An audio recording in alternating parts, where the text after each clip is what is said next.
Many designers obsess over aesthetics endlessly so colors, fonts, styles, and so on.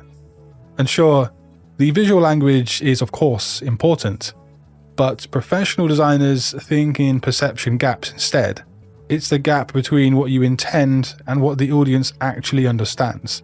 If that sounds like gobbledygook, just let me explain. So instead of asking, does this look good, professionals ask different questions. Where does the eye land first?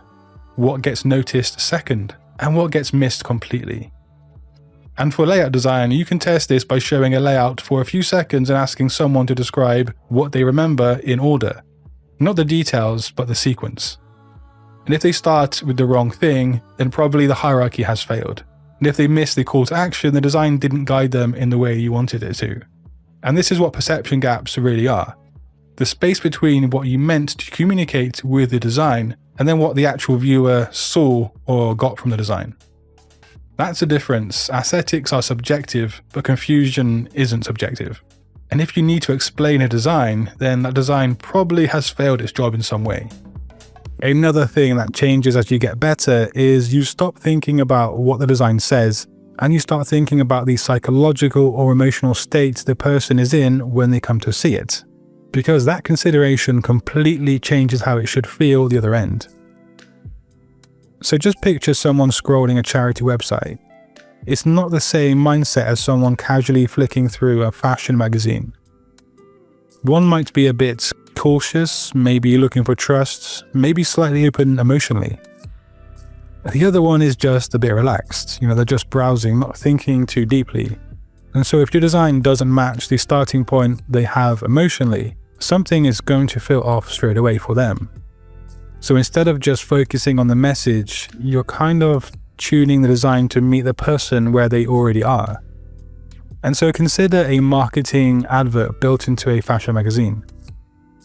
The designer might lean into bold visuals, strong contrast, and clean, confident typography so they can grab some attention instantly.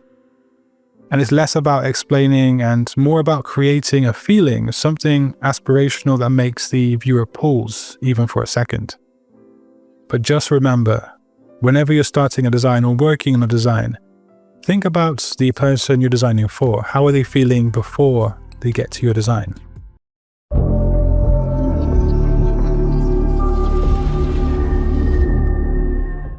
So the truth is, a lot of designers focus on the output and not why or how the output should exist.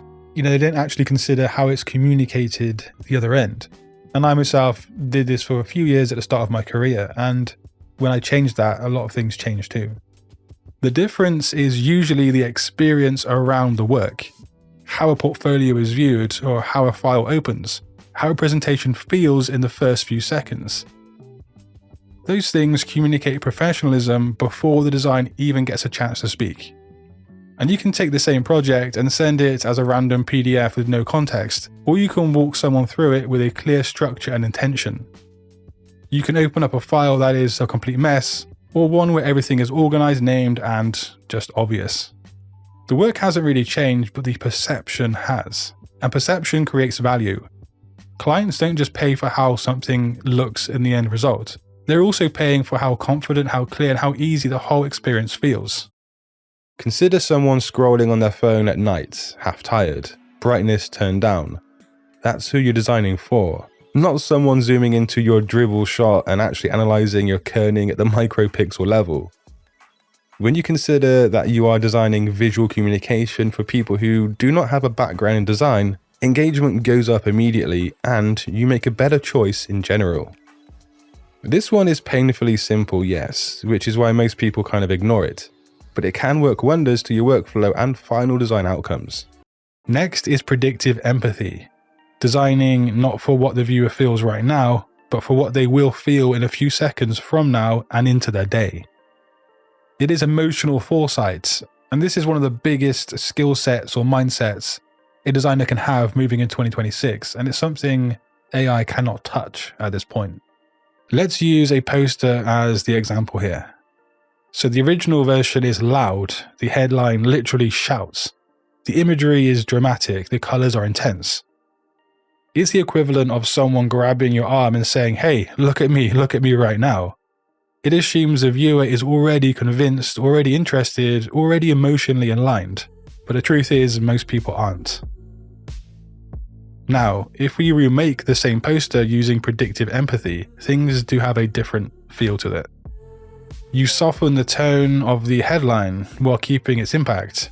We add some more breathing space onto the design, and we add one tiny emotional cue, maybe a gentle reassurance line or this iconic symbol of trust. And also notice how the color palette has morphed into something that is now more aligned with a reassuring emotional state. The shift is immediate.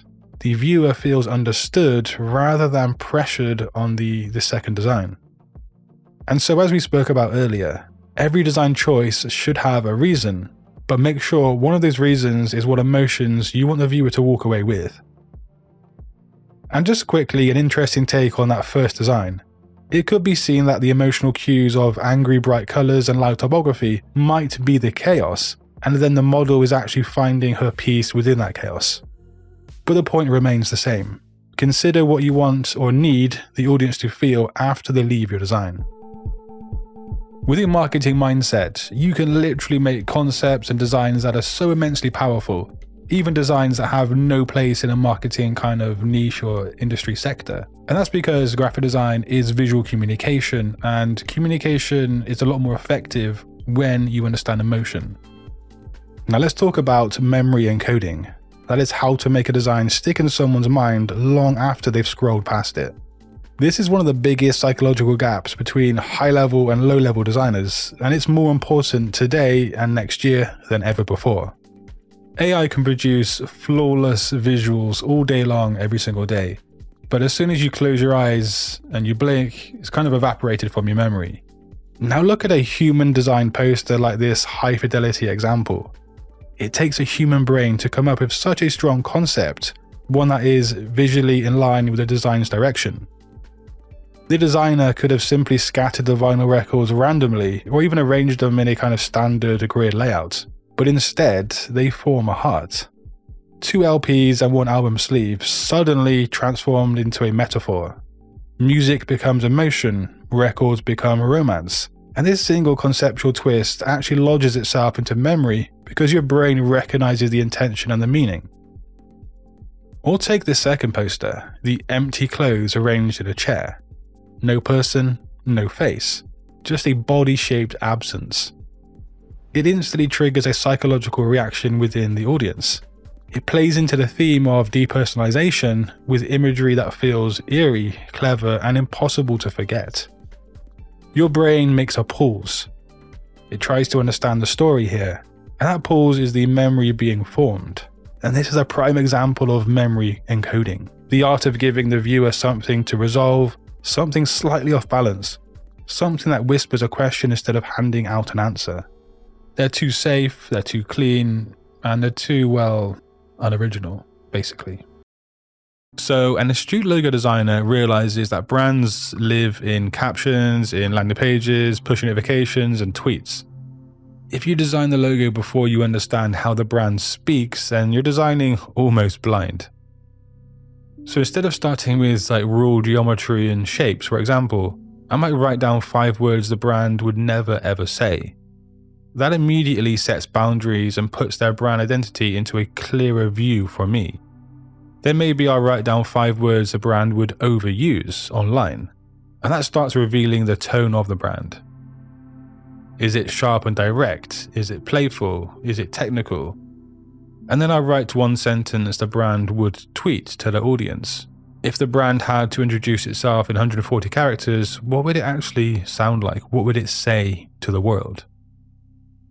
And once you do that, the brand that sounds bold, you know it shouldn't have a timid logo. A brand that speaks calmly should not have aggressive shape psychology and angles. The voice creates the emotional temperature for you and the logo design project, and the logo needs to match that temperature. Most designers will just jump straight into visuals because it feels productive, but branding starts with voice alignment really. If the logo doesn't feel like it speaks the same language as the brand and the brand's audience, then it will always feel slightly off, no matter how well crafted it is.